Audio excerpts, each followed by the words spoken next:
Vamos, querida iglesia, a la copia que tenemos de la Sagrada Escritura, a leer nuevamente, como hace 8 días, en el capítulo 1, versículo 21 al 26.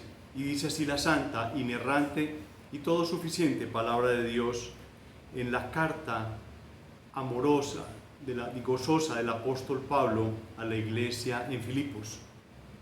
Versículo 21 en adelante. Porque para mí el vivir es Cristo y el morir es ganancia.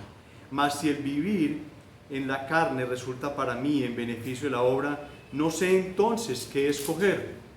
Porque de ambas cosas estoy puesto en estrecho, teniendo deseo de partir y estar con Cristo, lo cual es muchísimo mejor. Pero quedar en la carne es más necesario por causa de vosotros. Y confiado en esto, sé que quedaré, que aún permaneceré con todos vosotros para vuestro provecho y gozo de la fe, para que abunde vuestra gloria de mí en Cristo Jesús por mi presencia otra vez entre vosotros. Rogándole al Señor que bendiga su palabra y que nos bendiga a cada uno de nosotros.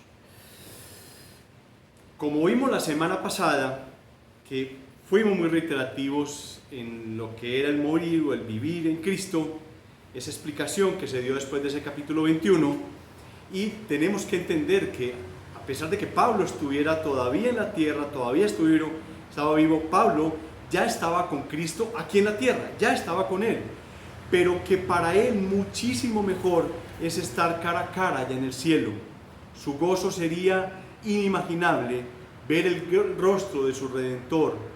Qué maravilla será eso, y bueno, Pablo ya está en su presencia. Hablamos que el viaje es corto.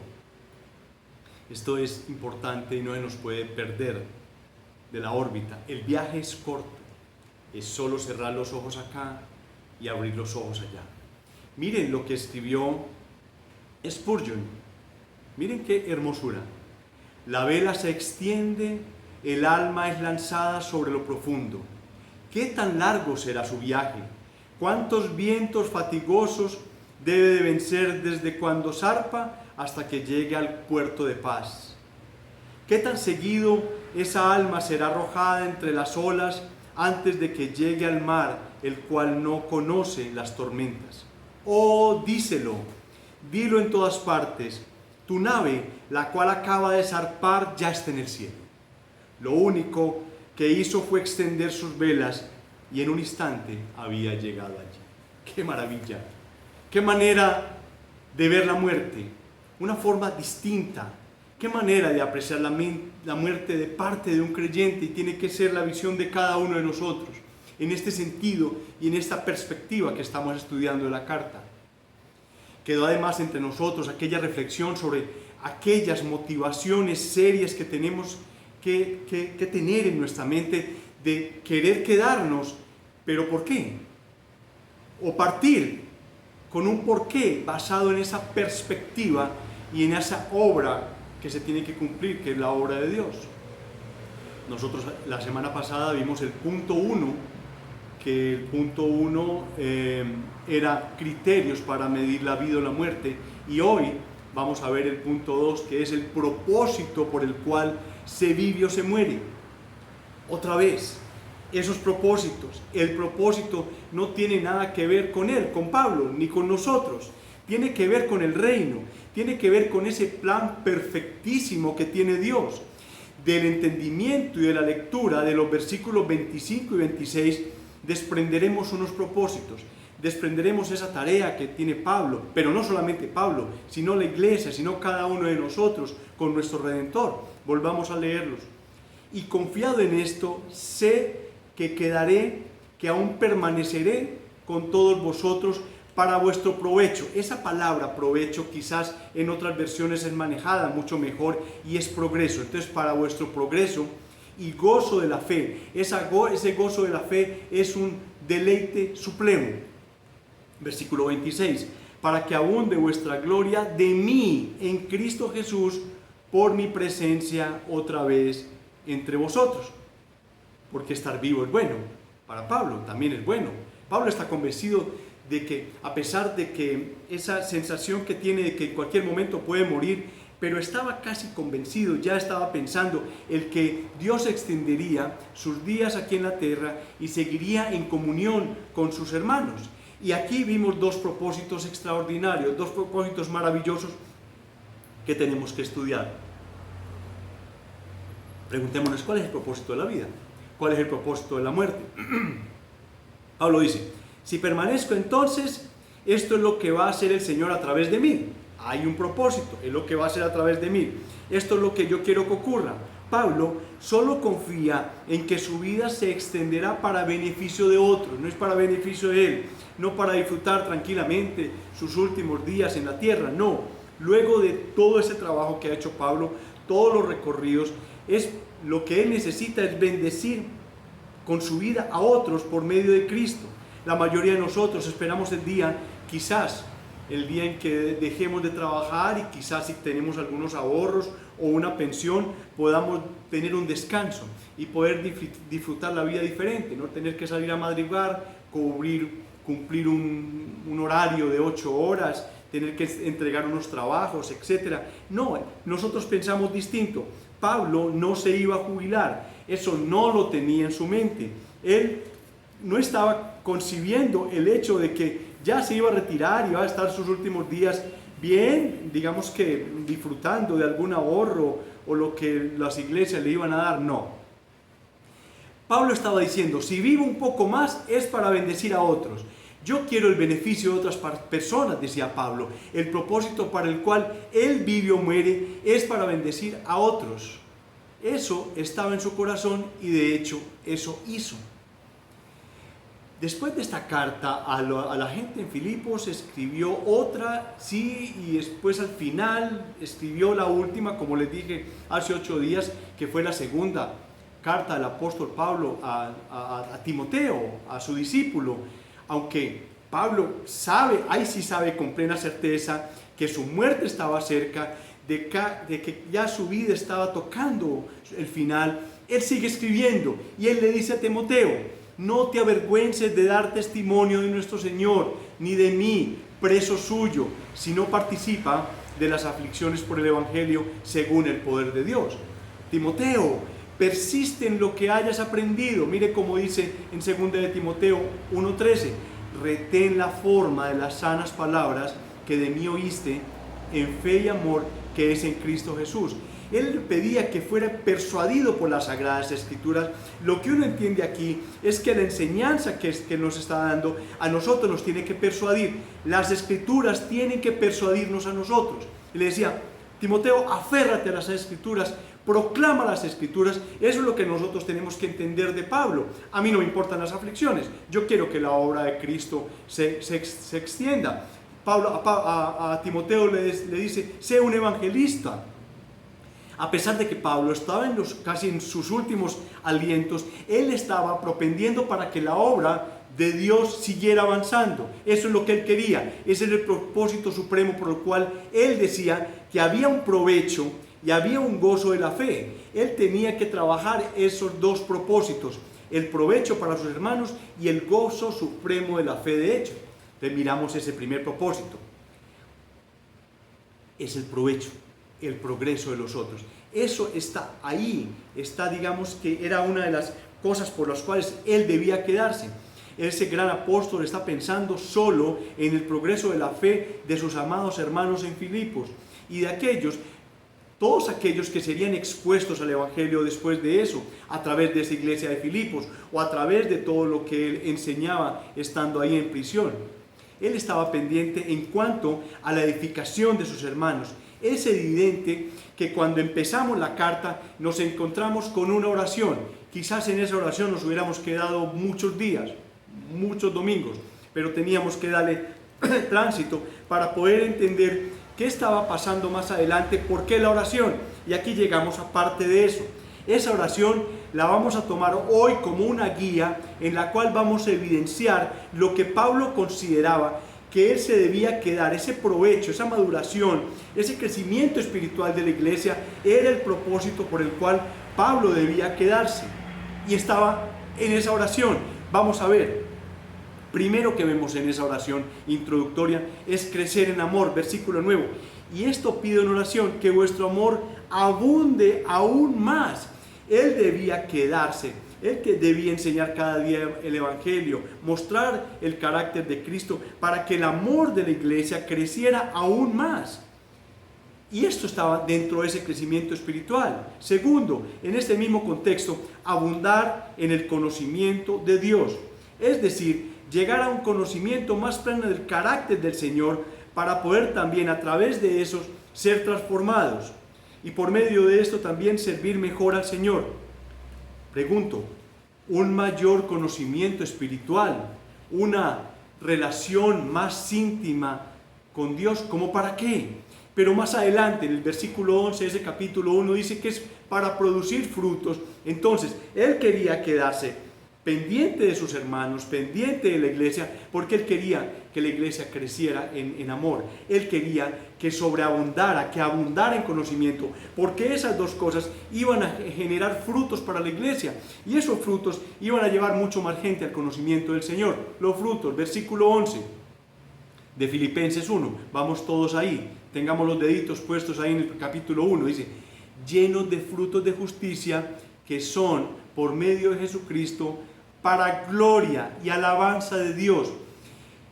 Eso es el crecimiento espiritual. En ninguna parte de la Biblia encontramos que el crecimiento, el crecimiento espiritual es activismo religioso. En ninguna parte lo vas a encontrar, como lo encontramos en muchísimas iglesias. No solamente en la iglesia romana, sino en muchas iglesias cristianas que han pensado que ese activismo seguido durante toda la semana, haciendo, etcétera, una cantidad de cosas, eso va a generar un crecimiento espiritual. En ninguna parte lo dice, sino que el crecimiento espiritual se da en esto, en que el amor de Dios abunde aún más y más en el carácter de esa persona, en relación con las otras personas. Que el conocimiento de Dios se profundice cada día más y más y que sea más pleno en nosotros, que la gente note que nosotros conocemos más de Dios, para que nosotros podamos entender más el plan de Dios, para que nosotros podamos entender más el propósito de Dios. ¿Y esto para qué? Para entregar frutos, para tener frutos, porque por frutos nos van a conocer. No nos van a conocer porque nosotros hacemos milagros, no nos van a conocer porque nosotros somos unas personas completamente extrañas, no. Van a conocernos porque nosotros tenemos frutos, porque nosotros damos frutos. Y esos frutos y esta combinación va a dar un discernimiento, como dice el versículo 10, para que probéis lo mejor a fin de que seáis sinceros e irreprensibles para el día de Cristo. Él quería quedarse, él quería fortalecer esta oración que le estaba pidiendo al Señor. Él estaba encargado de que estas cosas también se fueran cumpliendo para una mayor santificación de nuestras vidas. ¿Para qué? Para apartarnos del pecado, para aferrarnos más a la santidad, para aprobarlo mejor, como lo vimos en su momento. O sea, que es discernir y ver lo que está mal, dejarlo a un lado y tomar lo que está bien. En un comentario bíblico me encontré algo extraordinario y que tiene que ver con esto, con la aplicación de ese versículo 21, que es: porque para mí el vivir en Cristo y el morir es ganancia.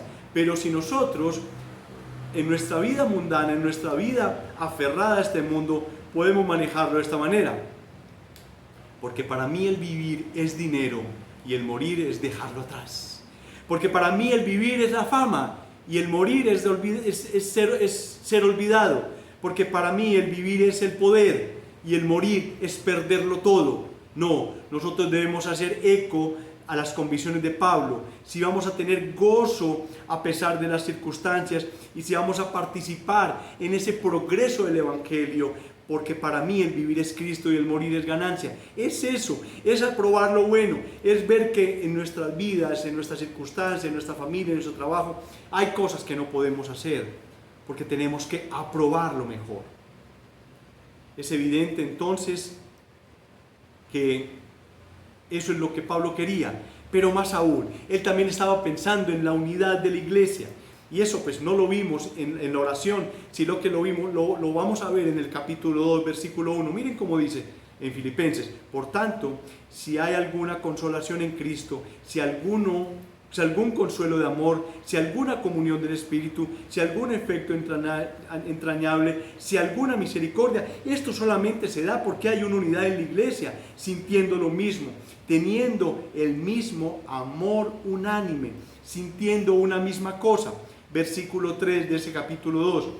Nada hagáis por contienda o por vanagloria, antes bien con humildad, estimando cada uno a los demás como superiores a él mismo, buscando esa unidad. Versículo 4.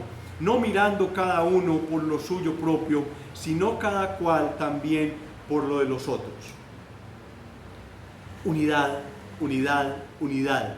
De eso es lo que decía Pablo. Y él quería que los filipenses tuvieran esa unidad. Allá cuando vamos si Dios nos presta la vida y no ha regresado o no estamos delante de Él, en ese capítulo 4, en los primeros versículos, vamos a ver algo muy interesante, y es un problema, un conflicto que se generó entre dos hermanas. Capítulo 4, versículo 2. Ruego a Evodia y a Síntique que sean de un mismo sentir en el Señor. Unidad, unidad, unidad. Pablo quería la unidad de ellos.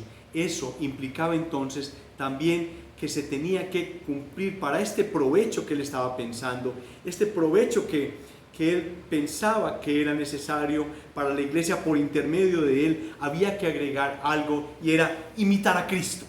En el capítulo 2, versículo 5 dice: haya pues en vosotros este sentir que hubo también en Cristo Jesús. El sentir, el imitar a Cristo. Eso lo vamos a ver más adelante, y quizás en todas las cartas de Pablo siempre está ese enfoque hacia imitar el carácter de Cristo. Uno más, obediencia. Capítulo 2, versículo 12. Por tanto, amados míos, como siempre habéis obedecido, no como en mi presencia solamente, sino mucho más ahora en mi ausencia, ocupaos en vuestra salvación con temor y temblor, como siempre habéis obedecido. Hace parte de esa custodia que tenía que hacer el apóstol Pablo de su iglesia, de que la gente estuviese obedeciendo. Tenía que recalcarlo, no solamente que incrementara el amor, no solamente que abundara en conocimiento del Señor, para que al final pudiera producir frutos que fueran de reconocimiento de aquellas personas que están al lado nuestro, sino que también teníamos que aprobar lo mejor, que teníamos que tener un discernimiento entre el bien y el mal. Todas estas cosas no solamente era custodia del Espíritu Santo, sino que Pablo, como ese siervo del Señor, estaba designado para hacerlo. Él también necesitaba la unidad de la iglesia, imitar a Cristo y tener obediencia. Pablo estaba pretendiendo eso. Ese era el provecho que él quería, no para sí, sino para el mismo crecimiento, fortalecimiento espiritual y edificación de los hermanos en Filipos. ¿Y eso qué iba a traer? Si todo este panorama que estamos viendo, si todo este provecho del Evangelio, si todo esto que estaba hablando Pablo acá se daba, esto iba a traer una cosa especial, y era gozo. Gozo, por supuesto que gozo. Cuando Cristo es exaltado, cuando Cristo es visible en nuestras vidas, hay gozo, hay un inmenso regocijo en nosotros. Cuando Cristo, por el contrario, es deshonrado, es vituperado, eso debe traer pena a nuestro espíritu, a nuestra alma, a nosotros. Eso debe traer vergüenza, tiene que traer tristeza.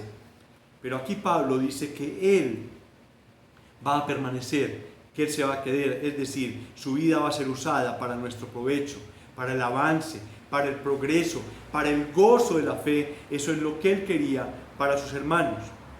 Y dicho progreso en el Señor traería, como lo dije ahora, traería gozo, traería una inmensa plenitud y disfrute y una satisfacción permanente. Nuestra vida puede estar pasando por muchas dificultades, sobre todo en estos momentos, podemos tener dificultades económicas, de salud, de vivienda, etcétera, no sé, una cantidad de cosas, pero lo que tiene que aflorar en nosotros es el gozo en Cristo. Si nosotros hemos incrementado más nuestro amor al Señor, abundamos en conocimiento, producimos frutos, aprobamos lo mejor, hemos tenido una unidad de parte del Espíritu Santo en la iglesia y tratamos de imitar a Cristo y somos obedientes a Él, créanme, el gozo va a inundar inmensamente nuestras vidas. Y ahí llegamos a ese segundo propósito. Vimos que el primer propósito, como lo dice él aquí en esta parte, y es confiado en que para vuestro provecho y gozo de la fe. Ya vimos el provecho, es lo que él dice para nosotros. Ahora, el gozo en la fe. Haya pues, como dice el versículo 5 del capítulo 2, haya pues entre vosotros este sentir que hubo en Cristo. Miren, este segundo propósito del versículo 26, volvamos a leer, para que abunde vuestra gloria en mí, en Cristo Jesús, por mi presencia otra vez entre vosotros. Oiga, para que abunde vuestra gloria de mí en Cristo por mi presencia entre vosotros. Si Dios le concediera el privilegio de una vez más visitar a sus hermanos, ellos se gozarían juntamente con Pablo y esto redundaría en alabanza y en exaltación al nombre de Cristo. Ese es el sentido de la frase. Pablo era un instrumento para llevar el nombre de Cristo, para que Cristo fuese conocido. Por eso, entre más él se parecía a Cristo, entre más Pablo buscara el carácter de Cristo, él iba a irradiar también el mensaje por medio de sus palabras y por medio de su vida a los hermanos que estaban en Filipo, y no solamente a los de Filipos, sino a otros más. Y entonces eso traería gozo y por tanto traería ese segundo propósito, que es que otros se gocen de Cristo también como Él se está gozando. Los filipenses darían gracias a su ungido, al Salvador, y se gloriarían en Él por la misericordia que Dios derramaba sobre Pablo, alabándole especialmente por haberles traído de nuevo a su querido amigo. Los hermanos de Filipos sabían que Pablo era un instrumento de Dios y que entonces Él que lo trajo, entonces el que lo levantó, el que le dio esa sabiduría, el que le dio esa capacidad, el que le dio esa gracia para todo lo que hizo, es el Señor. Y entonces el Señor sería glorificado, el Señor sería exaltado, pero ellos se gozarían con la presencia de su amigo. Tendrían comunión con Él, disfrutarían, serían enseñados nuevamente. Pablo les volvería a predicar el glorioso evangelio. Y esto es la razón, la forma en que Pablo veía la edificación y la bendición para ellos y para otros. Nada absolutamente podía quitar su gozo en Cristo. Él vivía para Él, Él moría para Él, sirviendo a otros. Era su tarea, era su trabajo. Y créanme, mis amados hermanos, que una vida así es desafiante. Una vida como estamos viendo es un desafío grande. Ese carácter cristiano es el que tenemos que tener de frente a nosotros como un modelo. No para jactancia de Pablo, no para jactancia nuestra si nosotros hemos progresado, sino para la gloria del nombre de Cristo, a quien servía Pablo con inmensísima devoción. Un cristiano es aquella persona que está pensando en el avance del Evangelio, en esa edificación constante de nuestros hermanos y en la salvación de los perdidos. Ese es el lente que nosotros tenemos que tener para entender, para saber que somos cristianos. Ese es un cristiano, ese es el carácter de un cristiano. Es la forma en que nosotros debemos vivir. Es la forma en que se debe morir. No vivimos para nosotros mismos, por tanto, no morimos para nosotros mismos. Somos de Cristo, vivimos para Él y morimos para Él. Créanme, queridos amigos, hermanos y amigos, le pedimos a Dios que Pablo no sea la excepción. Que Pablo, nosotros lo vemos como único, como un superapóstol, pero le pedimos al Señor, al Espíritu Santo, que no sea la excepción, sino que lo tenemos que ver como ese gran parámetro por el cual nosotros también, no solamente, obviamente tenemos que medirnos y tratar de tener el carácter de Cristo, sino que tenemos que también ver la vida de hermanos que lucharon, que trataron de tener un carácter similar al de Cristo, tratar de reflejarnos en ellos. Sin embargo, Pablo, como dije al principio cuando empezamos, él se parece, quizás dentro de las Escrituras, el que más se parecía a Cristo. Recapitulemos. Lo primero que Pablo dice aquí, o lo que enseña, o nos enseña a través de esto, es que el parámetro con que se mide la vida y la muerte, como lo vimos en el punto 1 hace 8 días, es la obra de Dios en la exaltación y la gloria, en su gloria. Nuestra vida y nuestra muerte debe ser eso, la exaltación, la gloria de Dios en su obra. Es su obra lo más importante, porque el mundo se va a acabar, la gente va a morir.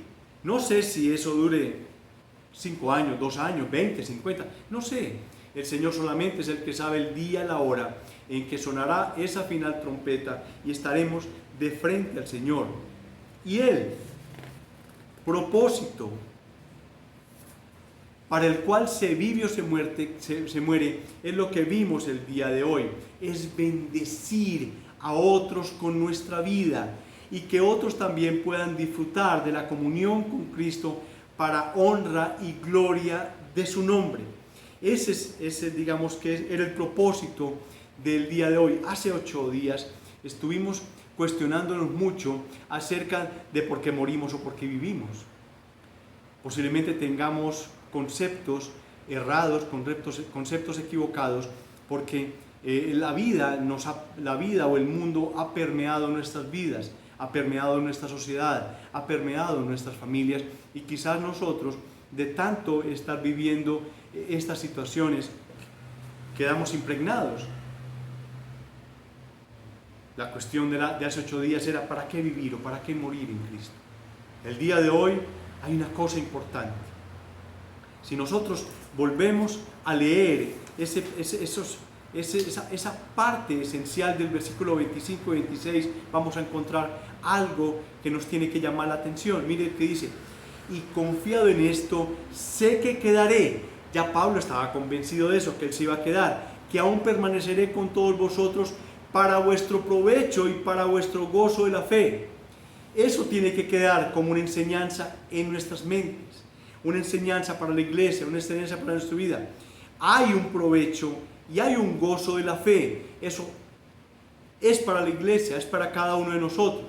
Y ese versículo, no solamente ese provecho y ese gozo de la fe, es para que abunde vuestra gloria de mí en Cristo Jesús por mi presencia otra vez entre vosotros.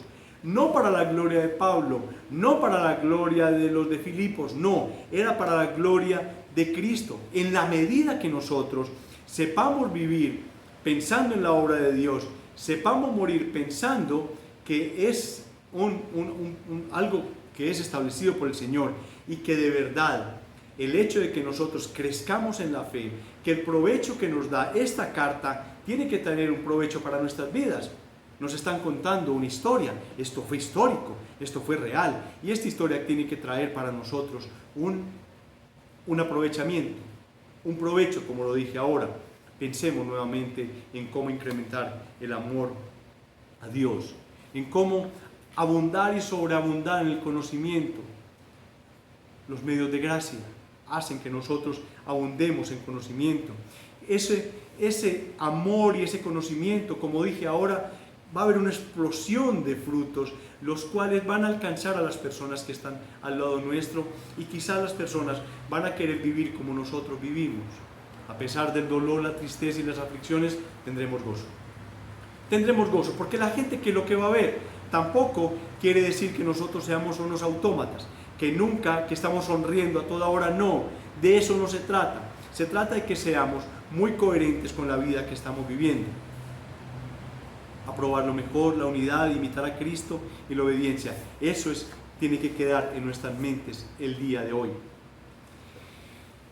¿Cómo, fuera de estas aplicaciones que vimos, quiero dirigirme a los amigos, a las personas que no están en Cristo Jesús, a las personas que les he enviado quizás este mensaje y se quedaron hasta el final, por gracia de Dios, se quedaron hasta el final, hasta escuchar esto? Y yo te quiero insinuarte harto, preguntarte algo. ¿Cuántas personas han pasado por tu vida que se preocupan realmente por ti? No por cómo vives económicamente, sino que se han preocupado por el destino final de tu alma. Porque yo le puedo dar dinero a las personas y poder almorzar, poder pagar un arriendo, poder ayudar con los servicios públicos a alguien que es fuera del Evangelio. Uno le ayuda a las personas a veces, ¿cierto? Pero, ¿cuándo fue la última vez que escuchaste a alguien que se preocupó por ti? Que se preocupó por el destino final de tu alma. Tú vas a morir, vas a cerrar los ojos acá. Y acuérdate que te dije que es un viaje muy corto. Cuando despliegues las velas estarás directamente en el infierno. Te estoy hablando a ti que no estás en Cristo. A ti que no te has arrepentido de tus pecados. A ti que no tienes fe en Cristo Jesús. Fe en ese gran, sublime Salvador que tenemos nosotros. Ese Salvador que fue a la cruz del Calvario para morir por aquellos que lo odiaban. Para morir por aquellos que todavía no habían nacido, pero que iban a nacer odiándolo. Y Él murió por ellos, porque el Padre había establecido un grupo de personas limitado que estaban escritos en el libro de la vida. Alguien te habló de Cristo. Y créeme, le pido a Dios que no sea el último que te hable de Cristo, pero si posiblemente ya es el último que te habló de Cristo, no te quedes así.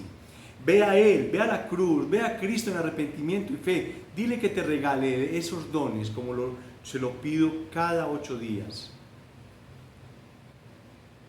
Mira, y créeme, si de pronto ya la última persona habló de ti, te habló a ti del Evangelio, tú no quisiste, no te provoca, no sentiste nada, te acordarás de lo que te dijo esa persona toda la eternidad, en un inmenso sufrimiento. Te habló de la cruz, te habló del nacimiento por medio de una virgen. Cristo nació por medio de una virgen, fue anunciado en las Escrituras desde el Antiguo Testamento. En Lucas 2, capítulo 10, miren lo que dice: esto es sublime, esto es grande, pero el ángel les dijo: no temáis, porque aquí os doy nuevas de gran gozo, que será para todo el pueblo, que os ha nacido hoy en la ciudad de David un Salvador, que es Cristo el Señor, un Salvador que venía del cielo. Esto os servirá de señal: hallaréis al niño envuelto en pañales, acostado en un pesebre. Él vino y nació como cualquiera de nosotros. Y repentinamente apareció con el ángel una multitud de huestes celestiales que alababan a Dios y decían: gloria a Dios en las alturas, y en la tierra paz, buena voluntad para con los hombres. Este gozo que se exalta cuando nosotros leemos este pedazo, quiero que tú lo tengas algún día. Ve a Cristo, ve en arrepentimiento y fe. Él fue el Dios hombre, aquel que vino a cargar con los pecados de los que el Padre le entregó para morir por ellos. Hubo un juicio. Esto es algo judicial. Hubo un juicio. Se declaró a alguien culpable. Ese culpable murió. Si tú vas a Él no te rechazará, te lo digo. Ve a Él y Él te regalará el don de la salvación. Y para la iglesia, hay una reflexión importantísima para la iglesia y quiero que quede en nuestras mentes. Miren cómo lo voy a decir. Los pastores, los líderes, los ancianos no son indispensables, pero son necesarios para el crecimiento de los creyentes.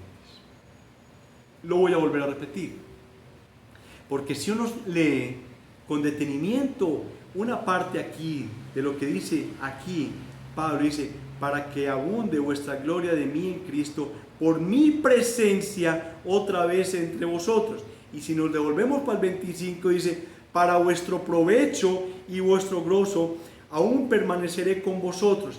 Quiere decir que Pablo era necesario. Pablo era necesario, no indispensable. No porque si Pablo moría ahí, el reino se iba a resquebrajar y no iba a avanzar. No. Los pastores, los líderes, no son indispensables, pero son necesarios para el crecimiento de los creyentes. Pablo le estaba diciendo, miren, es benéfico que yo me quede aquí. Él les dice eso. Si yo me quedo con ustedes, créanme, hay algo importante para ustedes. Aquella persona que de pronto de una forma casual pueda escuchar esto, podrá decir, pero bueno, qué arrogante es este Pablo, ¿cómo se le ocurre decir eso? Tan indispensable eres tú. No, él no estaba diciendo que él era indispensable, él lo estaba diciendo es que él es necesario. Los pastores, los líderes, los ancianos, los maestros son necesarios para la iglesia. Son necesarios para la iglesia. Pablo aquí lo que estaba enseñando es que era necesario para la iglesia, para todo cristiano, tener un pastor, tener un mentor, tener un líder. Eso es necesario. Y esto es necesario para los creyentes. Esto es un precioso recordatorio que está haciendo el apóstol Pablo de esto. Para la obra, para el crecimiento de los creyentes, es necesario que acuden a esos instrumentos que ha dejado el Señor. Instrumentos imperfectos, completamente imperfectos, pero que Él lo está utilizando para el crecimiento espiritual de las personas. Es el Espíritu Santo el que aplica la palabra que nosotros, la enseñanza que nosotros entregamos, los maestros, los líderes, los que conducen, cuando se conduce el culto de oración. Todo eso hace parte de una gran enseñanza para la iglesia. Y créanme, amados hermanos, si tú hubieras estado en la iglesia de Filipos, ¿tú qué hubieras pensado? Cuando Pablo hubiera llegado a esta carta, ¿tú qué hubieras pensado? Tú hubieras dicho, bueno, Pablo, de verdad, chévere, pero yo no te necesito. O por el contrario, hubiera dicho, sí, Pablo, yo te necesito, yo soy un pecador, cada día necesito más tu palabra, gracias por esa carta. ¿Tú en cuál posición estarías? Y estoy hablando a creyentes, en que no necesitas un pastor, no necesitas una iglesia, no necesitas una congregación, no necesitas unos hermanos, porque fuera del pastor, los líderes, los ancianos, los maestros, tú necesitas de una congregación, tú necesitas de alguien que también te hable, de alguien. Todos nosotros necesitamos hombres o mujeres que también son pecadores como nosotros, pero que necesitamos varias personas comprometidas con nosotros, comprometidas con discipularnos, comprometidas realmente con nuestro bienestar. Y créanme, me van a entender esto con todo el amor del mundo. Cuando alguien tenga el atrevimiento, cuando alguien tenga esa confianza y ese amor de decirte, hermano o hermana, porque hace días no atiendes el culto de la iglesia. Hermano o hermana, ¿por qué tú te estás manejando de esa manera con tu esposo o con tu esposa? Oye, hermano o hermana, ¿qué pasa con ese tiempo con tu iglesia? Hermano o hermana, ¿qué pasa que no tienes mucho contacto con el culto de oración? Esas cosas, cuando te lleguen a ti, de verdad, es una bendición. Es una bendición del Señor, porque lo que el Señor también está expresando aquí es que nosotros nos necesitamos unos a otros, que necesitamos líderes, que necesitamos ancianos, para que la iglesia pueda crecer. Todos somos pecadores, somos un grupo de pecadores en manos de otros pecadores, pero la ventaja es que nosotros tenemos al Espíritu Santo, tenemos la ayuda de parte de Dios. Y voy a ir un poquitico más allá. No solamente necesitamos personas comprometidas en nuestro discipulado, comprometidas en nuestro bienestar, incluso también nosotros, y esto se aplica también para nuestros hijos. Yo soy responsable delante del Señor de la educación cristiana y de pastorear a mis hijos, pero yo no soy el único responsable. Tú también eres responsable, tú también debes ver por mis hijos. Si ves un hijo mío medio torcido, haciéndose para un lado, tú tienes que llevarlo a que nuevamente honre a Cristo y que Él se acerque a la palabra, al Evangelio. No solamente yo soy responsable, todos somos responsables, somos una comunidad. Yo necesito que tú me ayudes a pastorear mis hijos. Yo necesito que tú me ayudes a pastorear a cada una de la iglesia. Somos una comunidad. Eso es lo que es la iglesia. Es lo que Pablo estaba diciendo aquí. Ese crecer en Cristo es que cada uno de nosotros también estemos pendientes de la iglesia, pendiente del pastor, pendiente de los ancianos, de los maestros. Hay una aplicación también importante, y es que crecer en Cristo. Ahora, si tú estás en Cristo, crecer en Cristo es posiblemente natural. Es crecer en gozo por Cristo. El gozo es ese, es el gozo por Cristo. Y una última aplicación sencilla es darse a otros. Incrementa nuestro gozo en Cristo.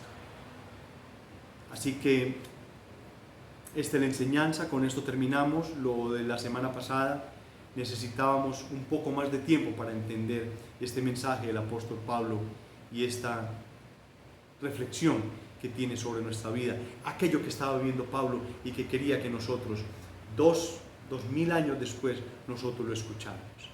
Les pido que me acompañen en una oración. Padre, gracias infinitas por tu palabra. Gracias porque realmente tener tu palabra del lado nuestro hace que nosotros carguemos nuestra energía, nuestras pilas. Entendamos que ese mensaje es para el crecimiento no solamente de la iglesia como cuerpo, sino para cada uno de nosotros. Debe haber en cada uno de nuestros corazones una reflexión en cómo estamos viviendo en este momento. Si de verdad, desde que empezamos la carta del apóstol Pablo a los filipenses, hay un crecimiento en nuestras vidas, te pedimos, amado Espíritu Santo, que nos ayudes a entender si ha habido un beneficio para nosotros en esta carta. Si un mensaje o dos mensajes han sido y han cambiado parte de mi comportamiento. ¿Cuánto hay más de Cristo en nuestras vidas? Que el Espíritu Santo nos ayude a discernir eso. Ha crecido el amor nuestro por Dios. Que el Espíritu Santo nos ayude a entender que nuestro amor sí ha crecido o lo tenemos congelado, y yo no diría que decrecido. Señor, cuánto conocemos más de ti. Cuánto tu palabra nos ha entregado que debemos ya atesorar en nuestro corazón y en nuestra mente acerca de ti. Porque ese atesoramiento hará que cada vez que nosotros nos comportemos, Señor, tengamos frutos. Frutos, Señor, que nosotros necesitamos que el Espíritu Santo haga que lo note esta sociedad caída, cada día más putrefacta. Esos frutos que vienen de parte de ti, que vienen de parte de conocer tu palabra, que vienen de parte de amar más a Dios, esos frutos necesitamos, y además el discernimiento del bien y del mal que se fortalezca en nuestras vidas. Era la función del apóstol Pablo, es la función de los pastores, de los ancianos, de los líderes. Señor, te suplicamos que como iglesia crezcamos, que como iglesia tengamos más denuedo, que como iglesia, Señor, amemos más tu palabra. Señor, nuestra debilidad es grande, lo tenemos que confesar y tú lo sabes. Hay momentos difíciles donde decae nuestro ánimo, decae nuestra permanencia en la palabra, nuestra permanencia en el gozo. Pero entendemos que en la medida que nos acercamos más a Cristo, ese gozo tiene que crecer. Así que te suplicamos gozo. Te suplicamos el provecho de tu palabra y el gozo. El provecho de tu mensaje y el gozo. Señor, que ambas palabras, que ambos dones, que ambos características, Señor, las tengamos en nuestra vida. Que en la medida que conozcamos más a Cristo, tengamos más gozo y tengamos más fortaleza. Ayuda en nuestra debilidad, en nuestra impaciencia, en nuestra debilidad por luchar contra el pecado, Señor, en estos días. Te lo suplicamos, te lo imploramos en Cristo Jesús. Amén, amén y amén. Y vamos a recibir la bendición de parte del Señor. El Señor te bendiga y te guarde. El Señor haga resplandecer su rostro sobre ti y tenga de ti misericordia. El Señor alce sobre ti su rostro y te dé paz. Que la paz, el gozo y el provecho de su palabra estén con nosotros toda la semana. Amén y amén. Y ahora cantémosle un himno al Señor.